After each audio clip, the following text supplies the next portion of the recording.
PTI chairman Imran Khan को कल supreme court से बराबर रिलीफ मिला और आज उन्होंने इस्लामाबाद हाई कोर्ट में पेश भी होना है। 4 अहम मुकदमात हैं जिसकी समाअत इसमें एक की समाअत हो चुकी है।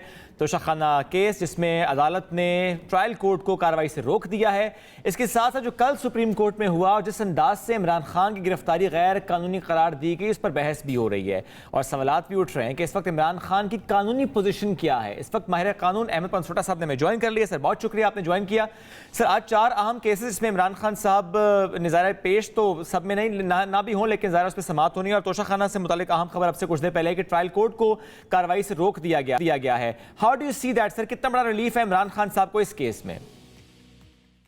जी, I think it's a fantastic relief. First of all तो ये रिलीफ जो है ये हम बड़ी देर से खान साहब के लिए इस चीज के ऊपर we are trying to argue कि इस कंप्लेंट की इनिशिएशन ही गलत है। इसमें जो इलेक्शन कमीशन है वो एम्पावर्ड ही नहीं है to file this complaint. Secondly, complaint अपनी मियाद से बाहर है, उसके बाद फाइल की गई है।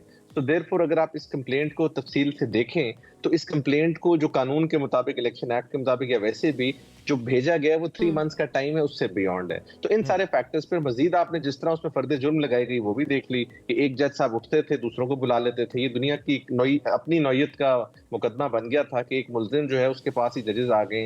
ये तो गिला जरूर करते थे लोग कि इमरान खान साहब जो हैं वो पेश होते हैं या नहीं होते, लेकिन ये भी पहली दफा देखा कि जजेस को ही वहां बुला लिया जाता था। तो जो सारा तरीकेकार जिसमें फर्द जुर्म आयद की जा रही थी, इंसिस्टेंस थी जज साहब की कि जी मैंने इस पे प्रोसीड करना है, in spite of the fact कि इमरान खान साहब ने स्पेसिफिकली कहा था कि मैं नहीं चाहता अपना इस केस इस जज साहब को सुनवाना, उसके बावजूद तो ये सारे फैक्टर्स कंसिडर किए हैं आज इस्लामाबाद हाई कोर्ट ने, जो कि हम of course I am reading it from the television. तो उस पर यही समझ आई है कि उन्होंने इस ट्रायल को भी फॉर द टाइमिंग स्टे कर दिए। एंड आई होप कि अब जो दूसरा केस है जो नेशनल अकाउंटेबिलिटी ब्यूरो की बेल है, उसमें let's hope for the best. अब बाकी जो 3 केसेस हैं, क्या उसमें गिरफ्तार किया जा सकता है? आपको क्या लगता है? देखिए जी, जिस केस में बेल नहीं होगी उसमें तो ऑफ कोर्स गिरफ्तारी की जा सकती है, बट चूंकि इस टाइम उनका स्टेटस जो कल सुप्रीम कोर्ट का ऑर्डर है उसके बाद ऐसे है कि जैसे वो अदालत की तहवील में है, जिस जगह वो ठहरे हुए हैं वो भी एक्सटेंडेड कस्टडी है सुप्रीम कोर्ट की और हाई कोर्ट की। तो जब तक सुप्रीम कोर्ट इस केस में चूंकि हाई कोर्ट के पास भिजवा दिया गया है, हाई कोर्ट कोई अपनी फाइंडिंग नहीं दे देता about his interim pre arrest या उनकी जो हिफाजती जमानत है उसके मामले में, तब तक तो गिरफ्तारी नहीं अमल में लाई जा सकती। हाँ, अगर वो अदालत से बाहर आते हैं, बाहर किसी नए केस में, अब तो वैसे जो मेरी इत्तला है उसके मुताबिक भैंस चोरी का ही केस रह गया, बाकी तो ऑलमोस्ट सारी प्रोविजन जो इनको इन्वोक कर चुके हैं, तो उसमें वो ऑफ कोर्स अरेस्ट कर सकते हैं।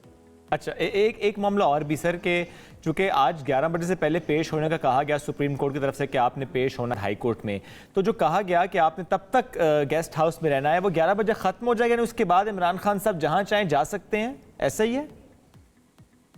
जब तक अदालत की कार्रवाई चलेगी, लेट्स से वो 11 बजे हाईकोर्ट पहुंच जाते हैं, तो वो तो ऑटोमेटिकली अदालत की तहवील कस्टडी में आ जाते हैं। इस चीज को समझना जरूरी है कि जब हम बेल पिटीशन फाइल करते हैं तो हम अदालत को सरेंडर करते हैं। जब आप सरेंडर कर देते हैं तो तब तक जब तक अदालत मजाज कोई फैसला ना कर दे या आपकी बेल को डिनाई या एक्सेप्ट ना कर ले, तब तक अदालती तहवील में से गिरफ्तारी जो है वो पहले कन्वेंशन भी थी और की भी नहीं जाती थी। अब कल के सुप्रीम कोर्ट के ऑर्डर के बाद तो वो चीज फॉर टाइम्स टू कम खत्म हो गई। सही। अभी आज अगर देखा जाए तो 10 बजे की कॉल दी हुई है उन्होंने, खिताब का कहा है, दफ़ा 144 नाफिज है। आपको पता है इस्लामाबाद में G13 में उन्होंने कहा है कि तमाम लोग आए वो उनसे खिताब करेंगे। इस सूरत हाल को आप किस तरह से देखते हैं? क्या इनको MPO के तहत गिरफ्तार किया जा सकता है? देखिए, अगर तो वो इस्लामाबाद हाई कोर्ट से निकलते हैं और 144 का नफाज है, अव्वल तो इस नफाज को भी चैलेंज करना चाहिए क्योंकि ये बिल्कुल गलत नफाज है। किसी भी शख्स को ये हक हासिल है कि वो अपनी आवाज बुलंद करे, अपने आप को एक्सप्रेस करे, subject to reasonable restrictions imposed by law. अगर तो नक्शे अमन का खदशा जो है जिसका इजहार किया जा रहा है उसकी कोई जस्टिफाइबल कॉज उनके पास मौजूद है, फिर तो बात और है। बट अगर जस्टिफाइबल कॉज नहीं है, आपने देखा है इमरान खान साहब की जब भी पेशी होती है इस्लामाबाद हाई कोर्ट में तो एक प्रॉब्लमैटिक सिचुएशन बन जाती है। बाकी जगहों पर भी जाते हैं और ऑफ कोर्स एड्रेस भी करते हैं, बात भी करते हैं, तो सिचुएशन थोड़ी सी डिफरेंट होती है। बट आई बिलीव कि अगर तो कोई जस्टिफाइबल कॉज है that's different, but I doubt कि ये सस्टेन करेगा। अच्छा, और अहमद साहब एक मामला और भी कि जिस तरह गिरफ्तार किया गया, ज़रा सवाल पहले दिन से उस पर उठ रहे थे, 9 तारीख से उस पर उठाए जा रहे थे, और कल जब सुप्रीम कोर्ट में ये मामला आया तब भी उस तरीक़ेकार पर बात हुई है। सर, तरीक़ेकार पर बात हो रही है, यानी गिरफ्तारी बहरहाल होनी थी, उस केस पर बात नहीं हुई, इस पर मेरिट्स पर बात नहीं हुई, सिर्फ गिरफ्तारी के तरीके पर बात हुई है। इनफैक्ट बात देखा जाए तो दोनों तरह से हुई है। देखिए अच्छा। मेन जो एम्फोसिस था वो था कि गिरफ्तारी जो है वो सही है या गलत है। गिरफ्तारी तो 100% गलत है for variety of reasons. Number 1, अदालती तहवील में से गिरफ्तारी हो नहीं सकती। नंबर 2, इनके पास एक स्पेसिफिक ऑर्डर भी था। नंबर 3, पैरामिलिट्री फोर्स को यूज किया गया विदाउट एनी मैंडेट। नंबर 4, जो आपका वारंट है उसकी एग्जीक्यूशन में नेशनल अकाउंटेबिलिटी ब्यूरो का वहां कोई नुमाइंदा मौजूद नहीं था, उसकी मौजूदगी में गिरफ्तारी होती है, आईओ खुद करता। अब आ जाते हैं कि जो दूसरी तरफ केस की मेरिट्स पर एग्जीक्यूशन पर। देखिए मेरिट्स के लिए भी जरूरी है कि warrant must have been validly executed, जिसके ऊपर शायद आज बात भी हो। वो वारंट अच्छा। की वैलिड एग्जीक्यूशन बहुत इंपॉर्टेंट थी और इस केस में वारंट की वैलिड एग्जीक्यूशन नजर नहीं आ रही थी। नए कानून के मुताबिक जब आपने इंक्वायरी को इन्वेस्टिगेशन में कन्वर्ट करना है उसका भी नोटिस देना है, वो भी इसमें नहीं दिया गया था। जहां तक इनको वारंट की सर्विस की बात है वो भी नहीं हुई थी और इन्होंने एक जवाब भी दिया हुआ था ऑलरेडी। तो इस तरह की सिचुएशन में जो गिरफ्तारी है वो अमल में लाने का फायदा कोई नहीं। अगर किसी आदमी की रिलक्टेंस हो, एक आदमी कहता है मैंने पेश ही नहीं होना, मैंने अदालती मामलात में भी पेश नहीं होना या जाके नेशनल अकाउंटेबिलिटी ब्यूरो में भी पेश नहीं होना, that's a different situation. Here situation is different कि वो तो आप उनको तरीके से ऐसे ही है कि मैं घर से बाहर निकलूं तो मुझे आपने एक छुपा के पर्चा रखा हो। अब क्रिमिनल जूरिस्प्रूडेंस चेंज हो गई है, वो यही है।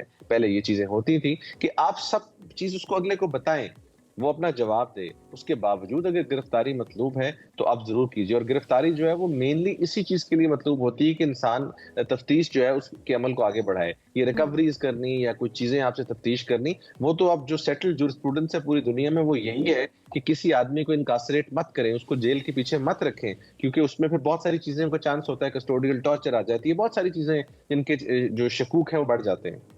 अच्छा, और सर चूंकि खुद आपने कहा कि वैलिड एग्जीक्यूशन नहीं हुई और जिस तरह हम फिर बात करें कि तरीक़ेकार पर सवाल उठे, पहले दिन से उठे, अदालत में भी मामला उठाया गया, तो ये मामला बस यहीं तक है कि कह दिया गया कि तरीक़ेकार गलत था या कि जिसने ये एग्जीक्यूट किया उस पर भी कुछ अब लागू होगा, उससे भी पूछा जाएगा, उसको भी कटहरे में लाया जाएगा जिसकी वजह से ये हुआ। क्योंकि ये भी कहा जा रहा है कि नैब की बात हो रहा है कि वो भी कहा जाए तौहीन अदालत हुई है, ये भी कहा गया है। देखिए तौहीन अदालत की हद तक तो इस्लामाबाद हाईकोर्ट का भी कंसेंसस है और इस्लामाबाद आईजी साहब को और सेक्रेटरी दाखिला को बुलाया।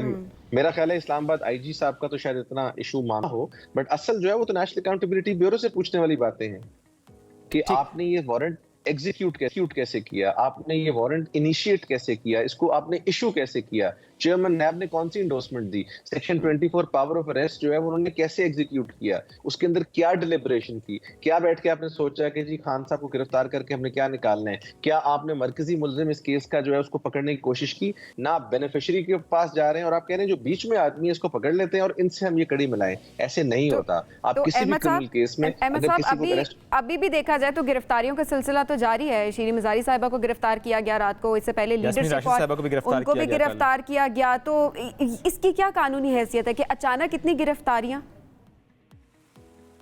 देखिए जी, जो गिरफ्तारियां अगर तो किसी क्रिमिनल केस में हो रही हैं, ऑफ कोर्स एमपीओ के तहत जाहिर किया जा रहा है ना गिरफ्तार। जी जी जी जी जी जो एमपीओ के तहत गिरफ्तारियां सारी हो रही हैं उसमें तो बड़ा सेटल लॉ है कि अनलेस की कोई जस्टिफाइबल रीजन हो कि जी ये वाकई लेट्स से कि आप निकलेंगे तो स्टेट के अमन, जो नक्शे अमन है उसको एक खतरा है, वो तो बात है। और यहाँ पर तो प्योरली पॉलिटिकल विक्टिमाइजेशन है। इसके ऊपर हाई कोर्ट की प्लेथोरा ऑफ जजमेंट्स हैं, हाई कोर्ट पूरा एक उनकी जूरिस्प्रूडेंस भरी पड़ी है सुप्रीम कोर्ट की कि जनाब इस किस्म की सिचुएशन में जो एमपीओ होता है उसको फौरन से पहले स्ट्राइक डाउन कर देते हैं। ठीक है, बहुत शुक्रिया। अहमद पनसोटा साहब साथ मौजूद थे।